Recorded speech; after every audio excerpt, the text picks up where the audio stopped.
Welcome back to Soulful Sessions, where we soften, slow down, and reconnect with what's sacred within.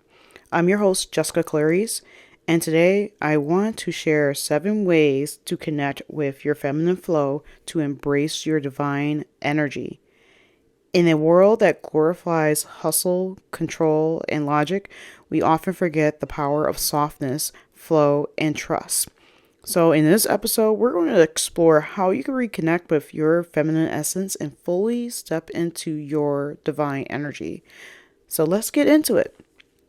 Now, these 7 ways, steps, well, they're not really steps. They're more of, think of it as 7 pillars.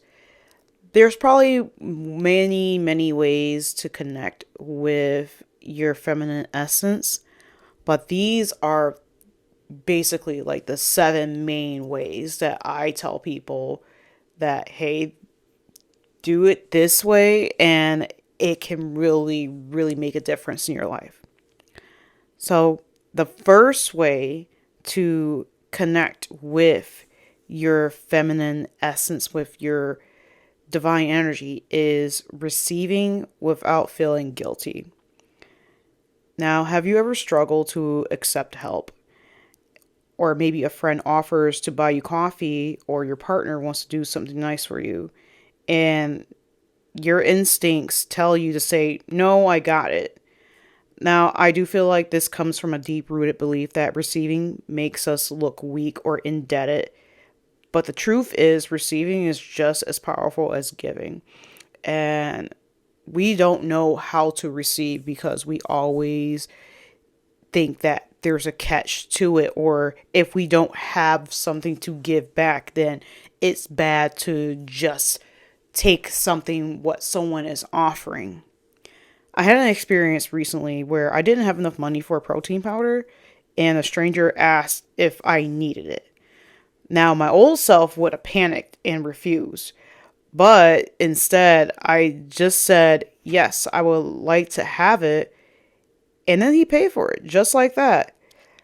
So rather than resisting basically this man's offer of wanting to buy my protein powder, I simply said yes. And I allowed myself to receive. The universe works through others, and when we reject kindness, we block our own blessings. So next time, instead of pushing away a gift, embrace it because you are deserving. Now, the second pillar or way to connect with the feminine essence is trusting the process instead of controlling the outcome. Now, how often do we force things to happen? Now, of course, we have probably done it a million times. I know I've done it many times. I'm not even going to lie. Whether it's a job, a relationship, or a goal, we try to like really nitpick and control every detail, thinking that the only way to make it work is making it work this way. But the divine feminine energy teaches us to co-create, not control. And I get it. We want things done the right way. But perfectionism is an illusion.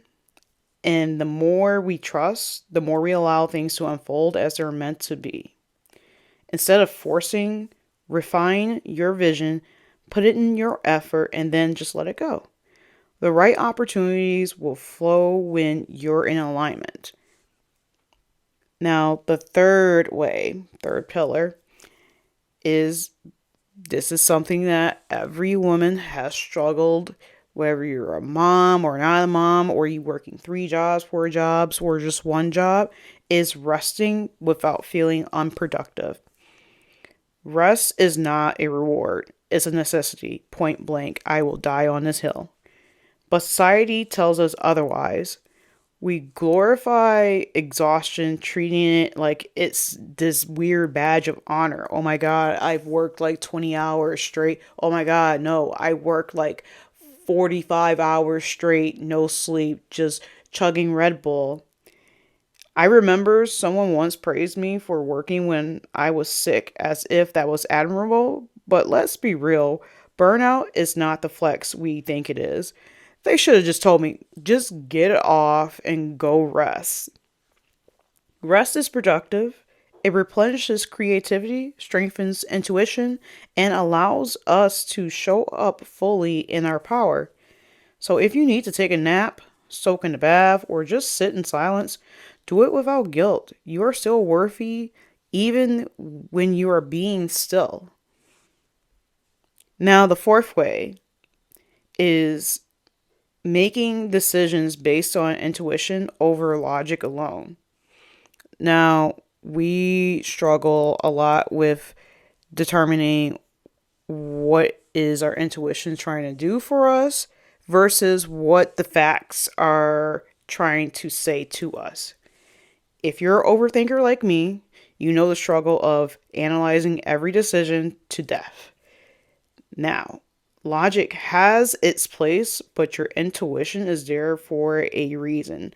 Is basically your inner GPS guiding you towards alignment. Sometimes the safer option looks better on paper, but if your gut keeps pushing you into a different direction, just listen. Your intuition isn't here to mislead you, it's here to protect and guide you. So give it, a shot to trust it a bit more. Now, the fifth way is embracing emotional expression without feeling ashamed. How many times have you been told to, hey, you need to calm down or stop being so emotional or it's all in your head? Now, this society often equates emotions with weakness, but in reality, emotions are our superpower. Repressing your feelings only leads to internal decay, whether that's stress, illness, or burnout. Instead of bottling things up, honor your emotions, express them in the way that feels true to you.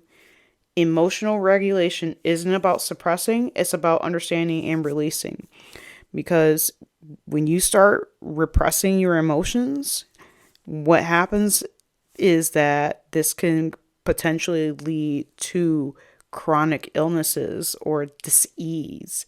And as a person that does Reiki, this is something that we want to prevent. We want to prevent that stress eating away at you from the inside out.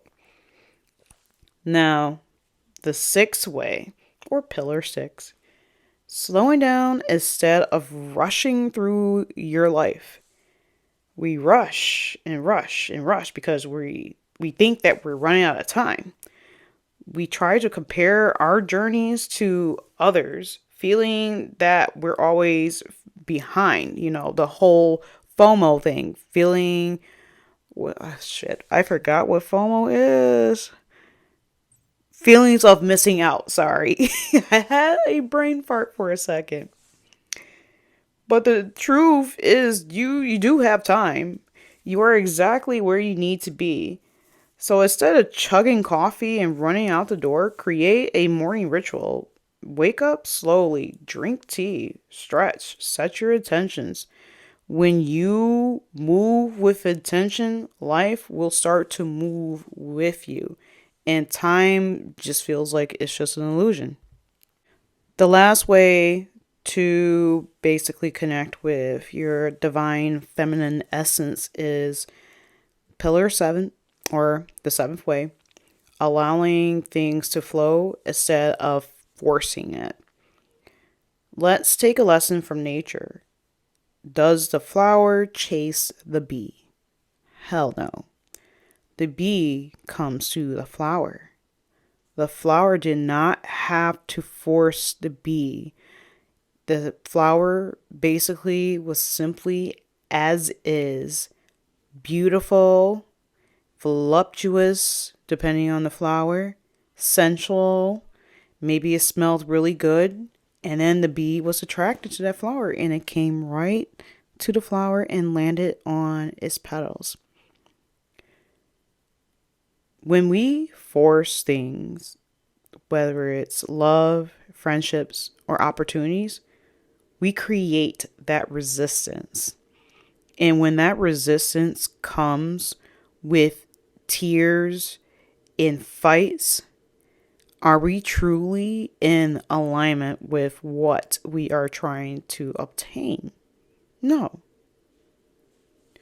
When we align ourselves with what we desire and trust that is already on its way, things start to flow effortlessly. So, with that being said, struggle doesn't always mean alignment. If something constantly feels like is being forced, it may not be for you. You may have to take a few steps back and reconsider how you are approaching the situation, and is this really truly meant for you to have right now? Let it go and trust what is meant for you will come with you with ease. So, my closing thoughts is that softness is not a weakness, it's alignment. It's power in a different form. When you embrace your feminine flow, you allow yourself to receive, trust, rest, feel, and move with intention. You don't have to fight for everything. Some things are meant to come naturally. And while sometimes you might face a challenge or two, it should be never anything that you cannot ever handle. Let's continue this conversation together. If this resonates with you, connect with me on social media, share your thoughts, and let's build a sacred space as a community. If you enjoyed today's episode, please like, share, comment, and subscribe to the channel. Your support helps build this sisterhood and allows me to continue these soulful conversations. Until next time, thank you for tuning into Soulful Sessions. May you embrace your femininity in its fullest, most radiant form. Peace.